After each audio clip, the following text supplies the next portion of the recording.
Orient bell tiles studio से आप देख रहे हैं एबीपी न्यूज।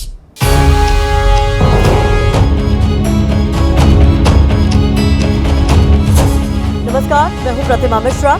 आज दिन की बड़ी खबरों के साथ आइए शुरू करते हैं भारत की बात। शुरुआत उन खबरों से जिन पर विस्तार से करेंगे चर्चा। चुनावी साल वाले बंगाल में आज ईडी की रेड हुई। इस रेड का वोट करेक्शन क्या है, किसने कहा है ये बंगाल है वेनेजुएला नहीं, यह हम आपको दिखाएंगे।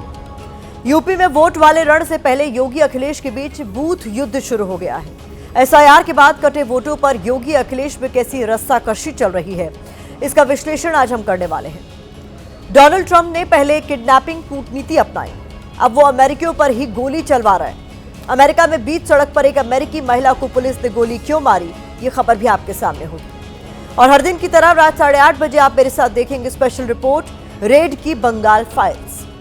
तो आइए शुरुआत करते हैं और आज सबसे पहले बात ईसी और ईडी के खिलाफ ममता बनर्जी और अखिलेश यादव के आक्रोश की करेंगे। बंगाल में इसी साल विधानसभा के चुनाव हैं।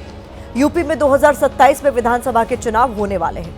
ममता बनर्जी और अखिलेश यादव दोनों नेताओं ने बीजेपी के खिलाफ बड़े आरोप लगाए हैं। आरोप ये कि बीजेपी ने सरकारी एजेंसियों के जरिए दोनों राज्यों में चुनावी खेला शुरू कर दिया है। आज कोलकाता में ईडी ने कोयला घोटाला मामले में पॉलिटिकल कंसल्टेंट फर्म आईपैक के ऑफिस पर छापेमारी की। आईपैक के प्रमुख प्रतीक जैन के घर पर भी रेड मारी गई। आईपैक ममता बनर्जी की पार्टी टीएमसी के लिए काम करती है। रेड को लेकर सीएम ममता बनर्जी आरोप लगा रही हैं कि ईडी के जरिए बीजेपी बंगाल जीतने की कोशिश कर रही है। उधर यूपी में समाजवादी पार्टी के अध्यक्ष अखिलेश यादव भी बीजेपी को घेर रहे हैं। एसआईआर में 2 करोड़ 89 लाख वोट काटे जाने के बाद आरोप लगा रहे हैं कि यूपी में चुनाव आयोग के जरिए विपक्ष को हराने की कोशिश हो रही है। दोनों खबरों का आगे विस्तार से विश्लेषण करेंगे। पहले बात पश्चिम बंगाल की करते हैं, क्योंकि बंगाल में चुनाव का वक्त नजदीक है। ऐसे में इन छापों की टाइमिंग पर बड़े सवाल खड़े हो रहे हैं। ममता बनर्जी आरोप लगा रही हैं कि बीजेपी ने उनकी चुनावी रणनीति का अपहरण कर लिया है।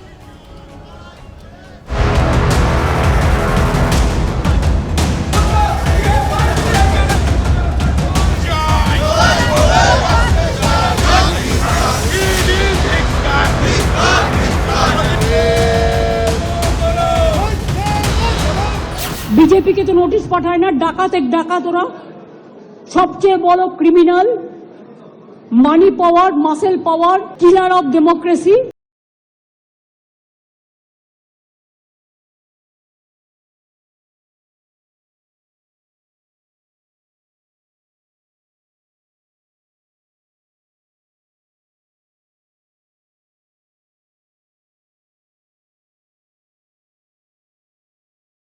To collect all of our party hard disk, the candidate list, the party strategy, the party plan. Is it the duty of the ED and Amit Shah? And he's taking away all my party documents. If I get the BJP party office, what will be? What will be the result? ED ने आज सुबह 6 बजे कार्यवाही शुरू की थी, लेकिन इसमें असली मोड़ आया करीब 11:30 बजे, जिस वक्त आईपैक चीफ प्रतीक जैन के घर पर ईडी की रेड चल रही थी। उसी वक्त सीएम ममता बनर्जी उनके घर पर पहुंच गई। ममता जब घर से निकली तो उनके हाथ में एक हरी फाइल थी। इसी फाइल के नीचे एक लैपटॉप भी था। इसके बाद ममता आईपैक के ऑफिस पहुंच गई, लेकिन बिल्डिंग के गेट पर पुलिस वालों का पहरा था। जिसके बाद ममता ने 11वें फ्लोर पर बने ऑफिस के लिए बेसमेंट का रास्ता चुना। आईपैक के ऑफिस में एंट्री नहीं मिलने से ममता का गुस्सा और बढ़ गया। अगर अमित शाह आपको बंगाल को जीतना है तो आपको हिम्मत है तो आप इलेक्शन में लड़ाई करके आइए। ममता बनर्जी कह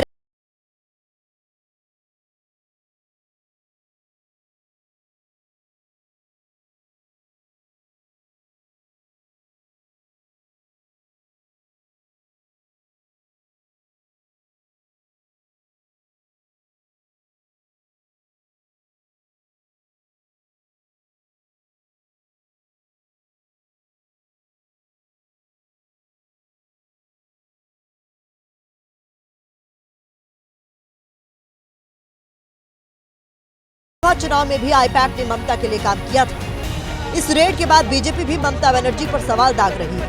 कह रही है कि ममता बनर्जी सरकार एजेंसी के काम में दखल दे रही है। मुख्यमंत्री केंद्रीय संस्था सांविधानिक संस्थार काजे এর আগেও হস্তক্ষেপ করেছেন।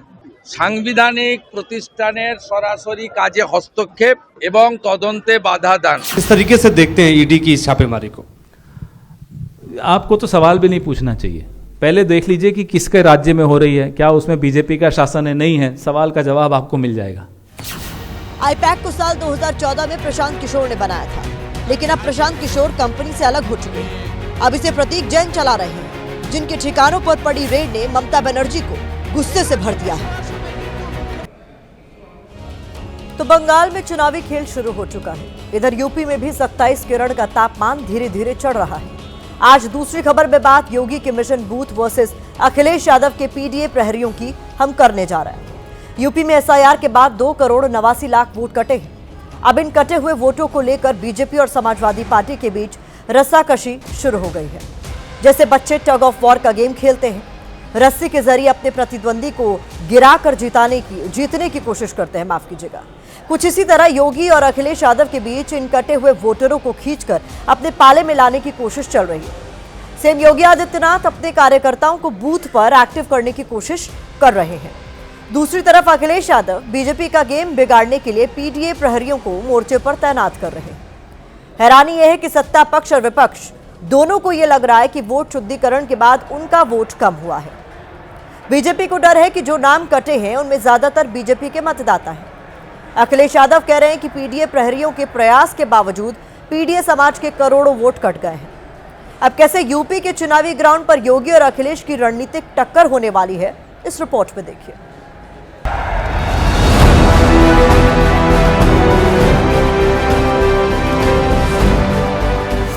15 करोड़ 44 लाख से घट करके ये हो गई है 12 करोड़।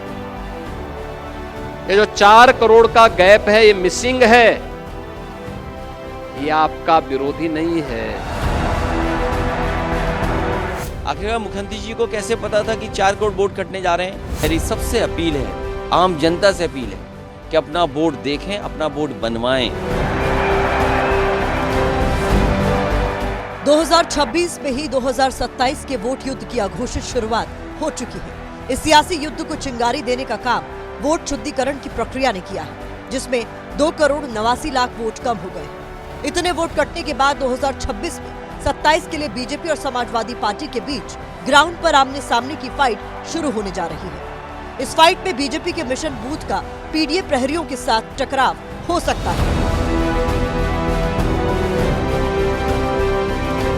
क्योंकि सीएम योगी ने पार्टी कार्यकर्ताओं को बूथ पर एक्टिव होने के निर्देश दिए हैं। उधर अखिलेश यादव ने पीडीए प्रहरियों को हर बूथ पर गहन जांच पड़ताल करने का टास्क दिया है। सीएम योगी और बीजेपी प्रदेश अध्यक्ष का अपने जनप्रतिनिधियों को निर्देश है कि बूथवार अपना वोट बढ़ाना होगा। अखिलेश यादव का पीडीए प्रहरियों को संदेश है कि बीजेपी गलत वोट बनवा सकती है, इसके खिलाफ एक्टिव रहना होगा। बीजेपी शीर्ष नेतृत्व ने जनप्रतिनिधियों को एक बूथ पर 100 से 200 वोट बढ़ाने के निर्देश दिए हैं। दूसरी तरफ अखिलेश यादव ने पीडीए प्रहरियों को नारा दिया है, एक भी वोट न कटने पाए, एक भी वोट न घटने पाए। दरअसल ड्राफ्ट लिस्ट जारी होने के कुछ घंटे बाद सीएम योगी और उत्तर प्रदेश के भारतीय जनता पार्टी के अध्यक्ष पंकज चौधरी की बैठक हुई। बैठक में हर स्तर पर पार्टी कार्यकर्ताओं और जनप्रतिनिधियों को बूथ पर वोट बढ़ाने के लिए अभियान चलाने के निर्देश दिए गए। अगले 1 महीने तक हर बूथ पर यह अभियान चलेगा।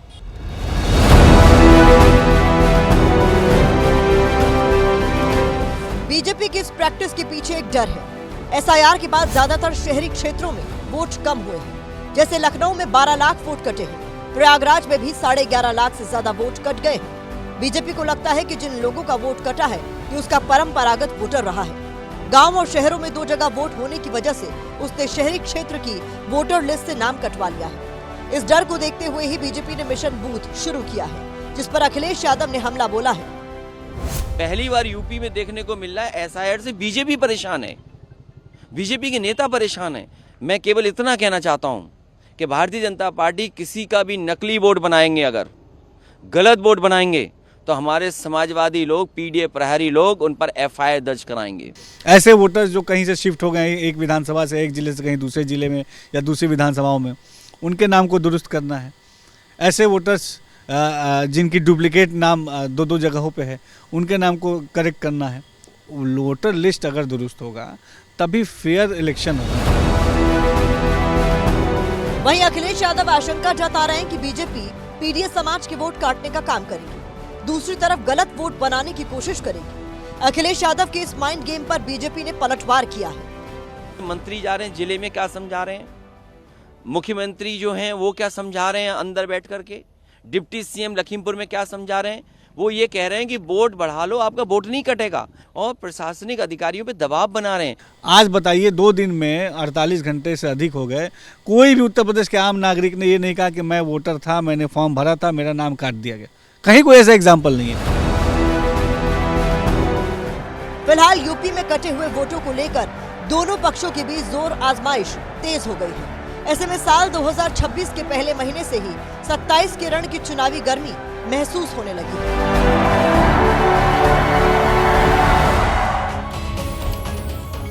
अब शहरी वोटर को वापस लाने के लिए बीजेपी ने कौन सा गणित लगाया है, आंकड़ों के जरिए आपको समझाते हैं। नए नियम के मुताबिक हर बूथ पर ज्यादा से ज्यादा 1200 वोटर हो सकते हैं। बीजेपी ने जनप्रतिनिधियों को बूथवार 100 से 200 वोट बढ़ाने के निर्देश दिए हैं। यूपी में अब कुल बूथों की संख्या 1,77,516 है। ऐसे में अगर एक बूथ पर 200 वोट बढ़ते हैं तो 1,77,516 बूथों के लिहाज से यह आंकड़ा हो जाता है 3,55,03,200। अगर इस आंकड़े को एसआईआर के बाद सामने आए कुल वोटरों की संख्या जो कि 12,55,56,025 है उसमें जोड़ दें तो यूपी में वोटरों की कुल संख्या 16 करोड़ से ऊपर हो जाती है। एसआईआर की प्रक्रिया से पहले यूपी में वोटरों की जो संख्या थी वो 15 करोड़ 44 लाख से ज्यादा थी, यानी 3 से 4 करोड़ वोटों का ही सारा खेल है। सीएम योगी आदित्यनाथ ने पहले ही 4 करोड़ वोट कटने की आशंका जताई थी। अब समाजवादी पार्टी ये पूछ रही है कि मुख्यमंत्री को कैसे पता चला कि 4 करोड़ वोट कट रहे हैं? चुनाव आयोग से पहले ही सीएम ने कैसे बताया कि इतने नाम एसआईआर में कट रहे हैं? समाजवादी पार्टी विधानसभा के साथ पंचायत और नगर निकाय चुनाव की वोटर लिस्ट में भी साजिश के आरोप लगा रही है। अखिलेश यादव ने लिखा है कि ये डबल इंजन की सरकार है या डबल ब्लंडर की। विधानसभा में वोटरों की संख्या, पंचायत और नगर निकाय में वोटरों की संख्या में लाखों का अंतर कैसे है? स्पष्टीकरण अपेक्षित है। समाजवादी पार्टी बेबुनियाद कॉन्सेप्ट बना के जनता को बरगलाना बहकाना चाहती है। धरातल पे समाजवादी पार्टी को कहीं कोई वास्तविकता नहीं पता, और जिस तरीके से आंकड़ों के भ्रमजाल में जनता को उलझाने की कोशिश समाजवादी पार्टी कर रही है, प्रदेश के जनमानस देख रहा है।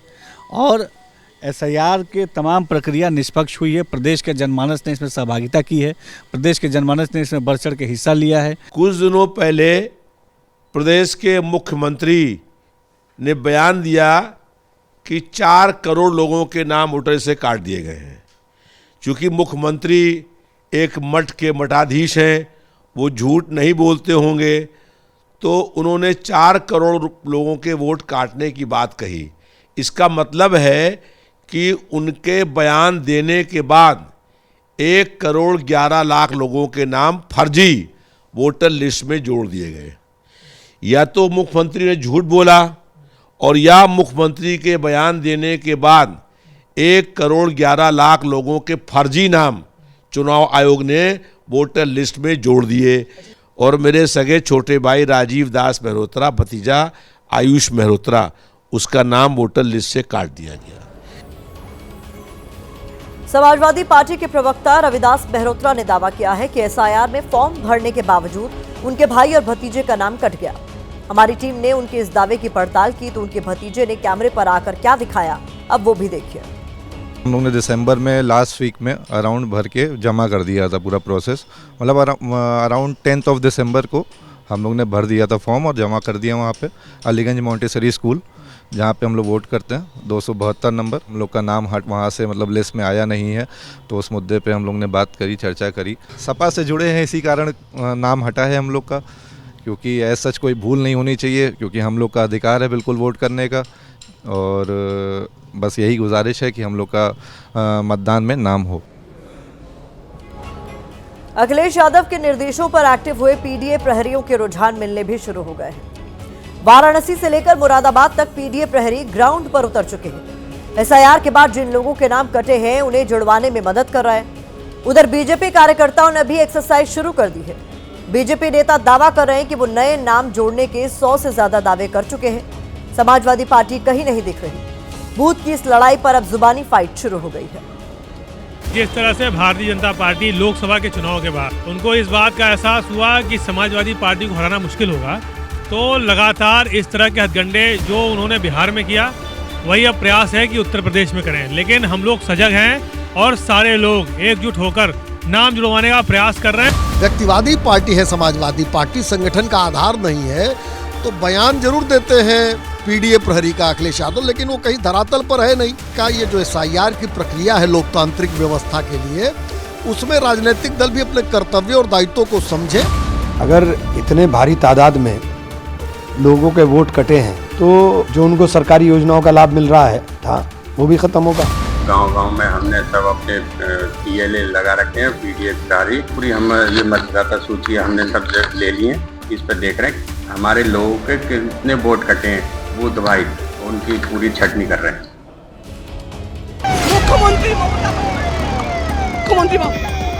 মুখ্যমন্ত্রী মমতা বন্দ্যোপাধ্যায় তিনি কিন্তু এখানে এসে পৌঁছেছেন।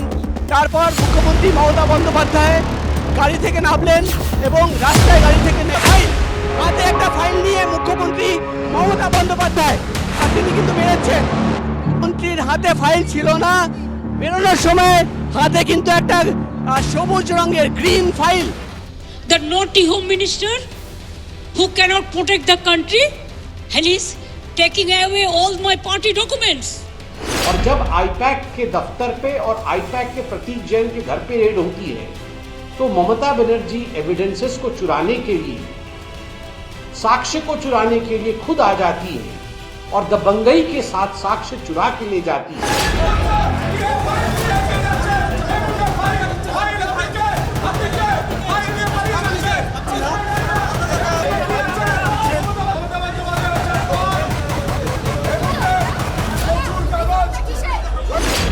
अगर अमित शाह आपको बंगाल को जीतना है तो आपको हिम्मत है तो आप इलेक्शन में लड़ाई करके आइए।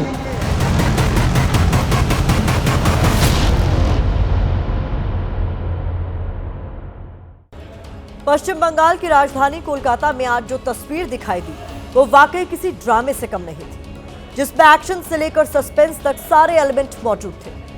दरअसल आज प्रवर्तन निदेशालय यानी ईडी ने पश्चिम बंगाल की मुख्यमंत्री ममता बनर्जी के चुनावी प्रबंधन को देख रही संस्था आईपैक के दफ्तर और दूसरे ठिकानों पर छापेमारी की। जैसे ही रेड की खबर ममता बनर्जी को मिली, सीएम दलबल के साथ खुद आईपैक के प्रमुख प्रतीक जैन के घर पहुंच गए, जहां ईडी कार्रवाई को अंजाम दे रही थी। ममता बनर्जी प्रतीक जैन के घर के भीतर जाती हैं और 18 मिनट बाद जब वापस आती हैं तो उनके हाथ में हरे रंग की फाइल्स के अलावा हार्ड डिस्क भी मौजूद होती है। बाहर आते ही ममता माइक संभालती हैं और फिर गृह मंत्री अमित शाह पर टीएमसी से जुड़े जरूरी दस्तावेज छीनने का आरोप लगाती हैं। लेकिन सियासी ड्रामा यहीं खत्म नहीं होता। इसके बाद ममता आईपैक के दफ्तर पहुंचती हैं, जहां से फाइलें निकालकर सीएम की गाड़ी में रखवाई जाती हैं। ममता गृह मंत्री पर आरोप लगा रही हैं और दूसरी तरफ सवाल पूछे जा रहे हैं कि हरे रंग की फाइल में वो कौन सी जानकारी है जिसे जल्दबाजी में सीएम ने अपने संरक्षण में ले लिया। तो आज भारत की बात पे मेरे साथ देखिए रेड की Bengal files. The naughty home minister who cannot protect the country and is taking away all my party documents.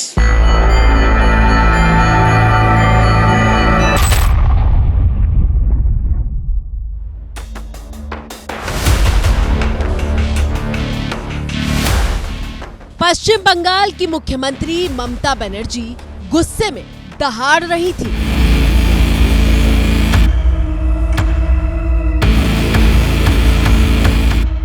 तो अब क्यों हम बंगाल में आते हैं? आप हिम्मत से काम लो, आप लोकतंत्र प्रोसेस में जीतो। आप एजेंसी लगा के हमारा पेपर लूट करते हैं।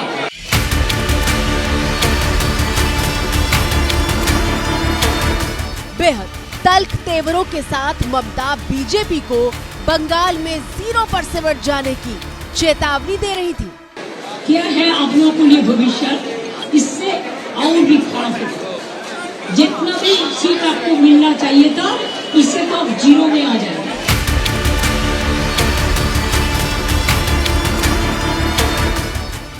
सुना आपने, सीएम ममता सीधे गृह मंत्री अमित शाह पर गरज रही थी। I'm sorry, Mr. Amit Shah and Mr. Prime Minister. Please control your Home Minister.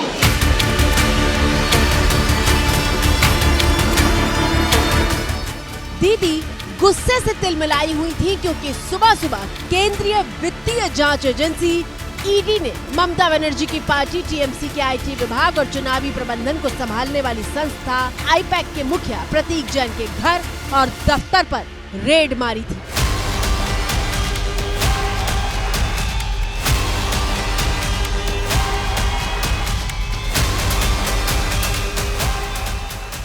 दरअसल गुरुवार सुबह ईडी ने कोयला तस्करी केस में बड़ी कार्रवाई करते हुए पश्चिम बंगाल और दिल्ली समेत कुल 10 ठिकानों पर छापेमारी की। दिल्ली में 4 जगहों पर और पश्चिम बंगाल में 6 जगहों पर। लेकिन रेड में दीदी की एंट्री ने पिक्चर ही बदल दी। मुख्यमंत्री तस्वीरें कोलकाता के रोडाउन स्ट्रीट की हैं, जहां पॉलिटिकल कंसल्टेंसी फर्म आईपैक के मुखिया प्रतीक जैन का घर है।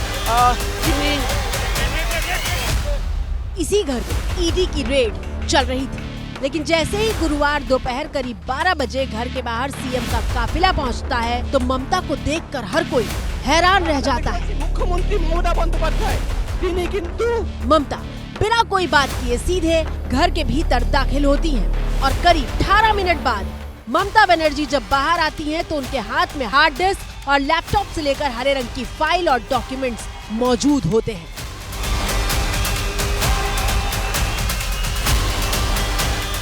ममता जब गेट के पास मीडिया की तरफ बढ़ती हैं, उस वक्त उनके साथ मौजूद स्टाफ माइक खोल रहा होता है क्योंकि ममता बीजेपी पर आरोपों की बौछार करने वाली थी।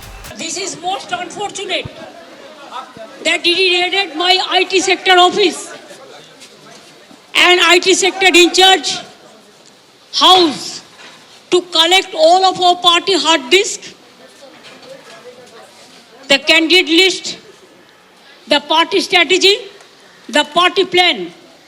Is it the duty of the ED and Amit Shah, the naughty home minister who cannot protect the country, and is taking away all my party documents? If I raid the BJP party office, what will be? What will be the result? They didn't have any guards.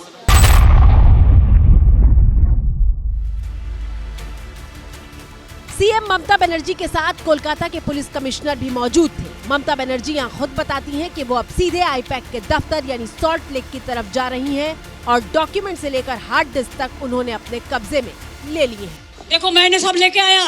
So my hard disk, see, phone, hard disk, all they are collecting, and they have already attacked my IT office also. In fact, sector 5 I am going there also. মুখ্যমন্ত্রী মমতা বন্দ্যোপাধ্যায় তিনি যেটা বলছেন যে sector 5 এর যে office সেই অফিসের দিকে যাচ্ছেন অর্থাৎ और जैसा कहा था ठीक उसी के मुताबिक ममता सॉल्ट लेक में उस इमारत में दाखिल होती है जिसकी 11वीं मंजिल पर आईपैक का दफ्तर है। इस इमारत के गेट पर पुलिस वालों का पहरा था, रस्सी लगाकर रास्ता रोका गया था, लिहाजा ममता बनर्जी सामने के गेट से न जाकर बेसमेंट से होते हुए बिल्डिंग में दाखिल हुई और फिर लिफ्ट के रास्ते 11वीं मंजिल पर जाने लगी।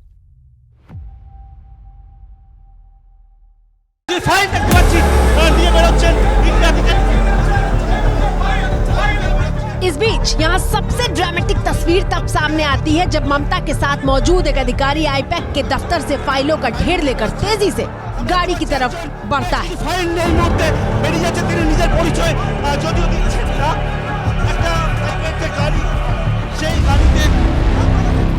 शख्स के पीछे पीछे पूरा मीडिया दौड़ता है, पूछने की कोशिश करता है कि आखिर जल्दबाजी में ये फाइलें कहाँ ले जाई जा रही हैं और इनमें क्या है, लेकिन बिना जवाब दिए पूरी तेजी के साथ फाइलों का ये पुलिंदा सीएम ममता बनर्जी की गाड़ी में रख दिया जाता है।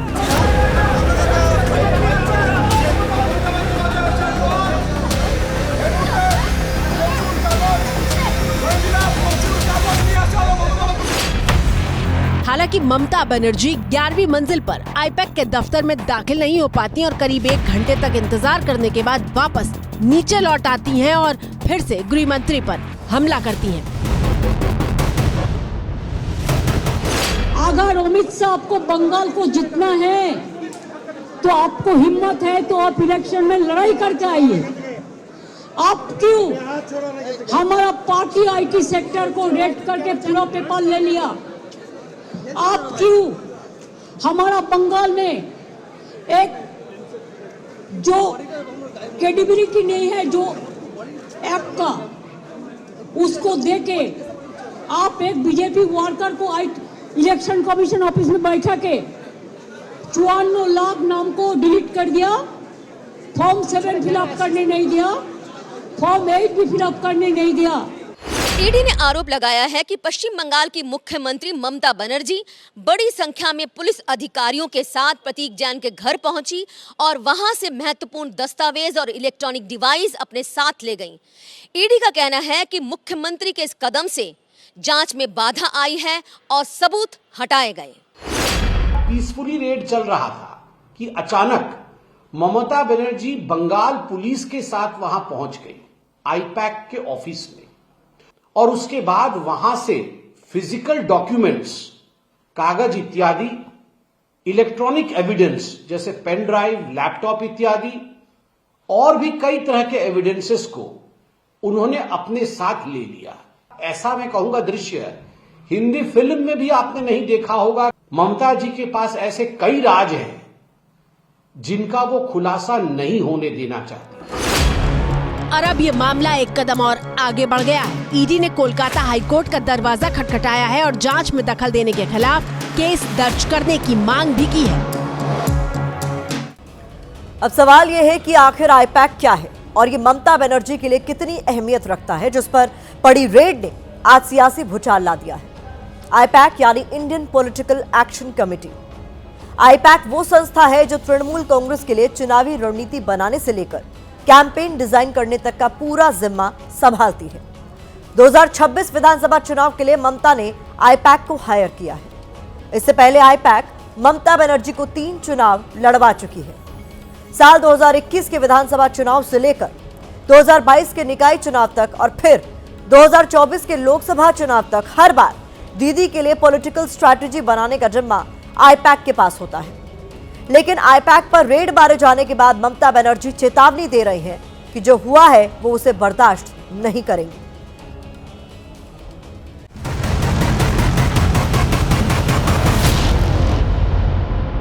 लेकिन हमको अगर आप जलन देगा, आप अगर हमारा सब लूट कर लेगा, चीटिंग कर लेगा, छीन के लेगा, चुरा के लेगा, तो हम इसको कभी डाइजेस्ट नहीं कर पाऊंगी। हम तो रिप्लाई देते हैं, हम तो अमित शाह मोदी नहीं है कि आप रिप्लाई नहीं देंगे। आप क्यों हमारा पार्टी आईटी सेक्टर को रेड करके पूरा पेपर ले लिया? दिलचस्प बात यह है कि पश्चिम बंगाल की मुख्यमंत्री ममता बनर्जी मोदी और गृह मंत्री अमित शाह को घेरने के लिए हिंदी में बात कर रही थी। उसको देके आप एक बीजेपी वर्कर को मकसद साफ था कि संदेश सिर्फ बंगाल ही नहीं बल्कि पूरे देश में जाए।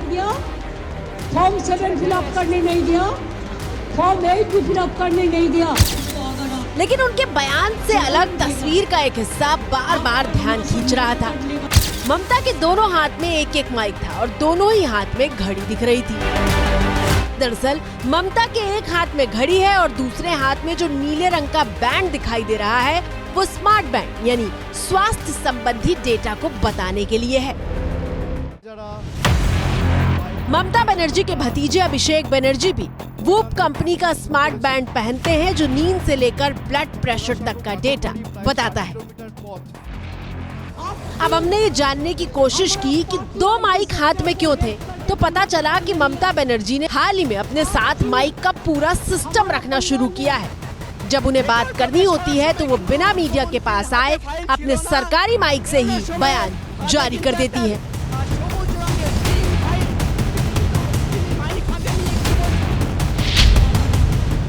ऑडियो में दिक्कत है तो कई बार एक साथ 2 माइक का इस्तेमाल भी करती हैं। चीटिंग कर लेगा।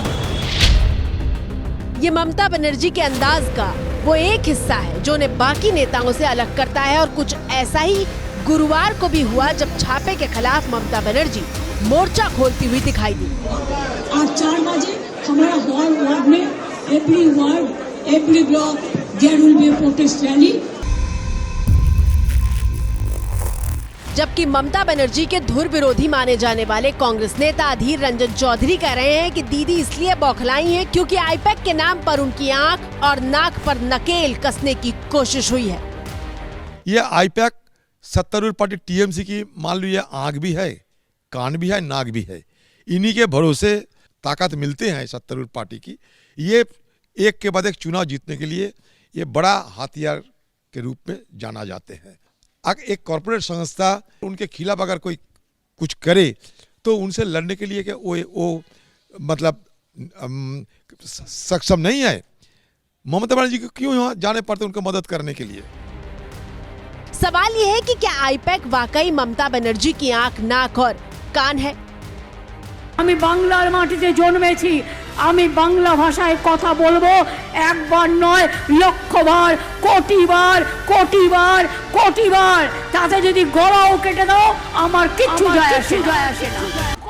ममता बनर्जी की बीजेपी के खिलाफ हुंकार हो या फिर बंगाल में माँ, माटी और मानुष के लिए आखिरी सांस तक लड़ने वाला भाषण, सबके पीछे सोच आईपैक की मानी जाती है। इसी साल मार्च अप्रैल महीने में पश्चिम बंगाल में विधानसभा चुनाव होने हैं और चुनाव से ऐन पहले आईपैक पर पड़ी रेड को ममता सत्ता के दुरुपयोग के साथ साथ अपराध बता रही है, जबकि बीजेपी ममता के एक्शन को कानून की राह में रोड़ा करार दे रही है। আমি মনে করি এটা ক্রাইম। একটা পার্টি অফিসে, এটা প্রাইভেট অর্গানাইজেশন নয়, সবচেয়ে বড় criminal money power, muscle power, killer of democracy. क्या बंगाल को ममता बनर्जी ने ऐसा बना दिया है कि वो भारत के कानून के बाहर कोई क्षेत्र है? क्या बंगाल को भारत से काटने की कोशिश ममता बनर्जी कर रही है?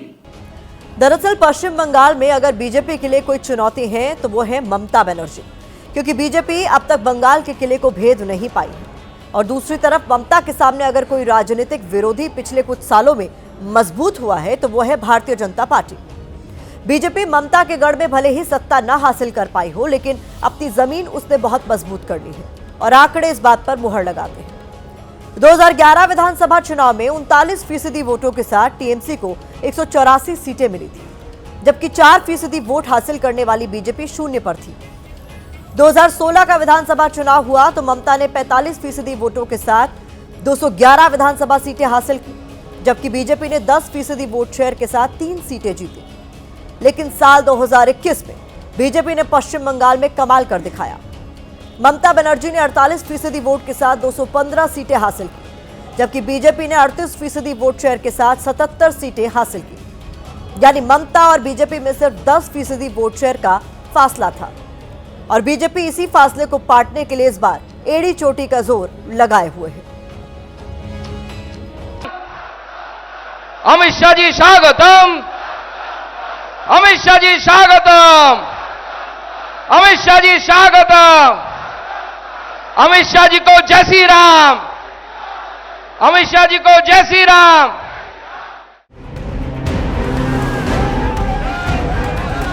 गृह मंत्री अमित शाह ने पश्चिम बंगाल चुनाव की कमान खुद अपने हाथों में ले रखी है और ममता बनर्जी के दुर्ग को फतेह करने के लिए अमित शाह बंगाल का दौरा कर रहे हैं। वहां की चुनावी नब्ज को बारीकी से टटोल रहे हैं। 3 दिवसीय दौरे पर बंगाल पहुंचे अमित शाह ने प्रचार अभियान की नींव रखी और बीजेपी कार्यकर्ताओं को स्पष्ट निर्देश दिया कि जब जनता के बीच जाएं तो बंगाल में घुसपैठ, वंदे मातरम, जय श्री राम और बंगाल की विरासत को दोबारा स्थापित करने के मुद्दों को प्रमुखता से रखें। पूरे बंगाल की जनता घुसपैठियों से त्रस्त है। क्या कोई राज्य सरकार ऐसी हो सकती है जो घुसपैठियों की पनाहगाह अपने राज्य को बना दे? राष्ट्रीय सुरक्षा पर एक कितना बड़ा खतरा है, इसका जवाब बंगाल की मुख्यमंत्री ने बंगाल के चुनाव में दे। घुसपैठ रोकने के लिए उनके पास क्या योजना है? आर्टिकल 370 हटता है, वो विरोध करती है। सीएए लाकर बंगाल के शरणार्थियों को नागरिकता देने का हम कार्यक्रम करते हैं, वो विरोध करती है। और वो ठीकरा फोड़ते हैं कि बीएसएफ है वो रोक नहीं रही। लेकिन बंगाल का रण इतना आसान नहीं है। 294 विधानसभा सीटों वाले पश्चिम बंगाल में 1/4 से ज्यादा मुस्लिम वोटर हैं जो पूरी तरह से ममता बनर्जी के साथ हैं। पश्चिम बंगाल में मुस्लिम वोटर पहले लेफ्ट और कांग्रेस में बटा करते थे, लेकिन 2021 के विधानसभा चुनाव से ये वोटर पूरी तरह से ममता की पार्टी टीएमसी की तरफ शिफ्ट हो गए। दूसरी तरफ बीजेपी के पास ममता बनर्जी के कद का कोई नेता नहीं है जिसे चुनावी चेहरा बनाकर मैदान में उतार सके, और इसीलिए बीजेपी के दिग्गज बंगाल में सक्रिय दिखाई दे रहे हैं। अमित शाह के दौरे के फौरन बाद आज जेपी नड्डा 2 दिन के दौरे पर पश्चिम बंगाल पहुंच गए। बंगाल का सियासी रण काफी इंटरेस्टिंग रहने वाला है। ममता ने ऐलान किया है कि रेड के खिलाफ कल वो कोलकाता की सड़कों पर होने वाले मार्च की अगुवाई करेंगे। तो इसी के साथ भारत की बात पे अब मुझे दीजिए इजाजत। कल रात 8 बजे आप सभी से फिर होगी मुलाकात।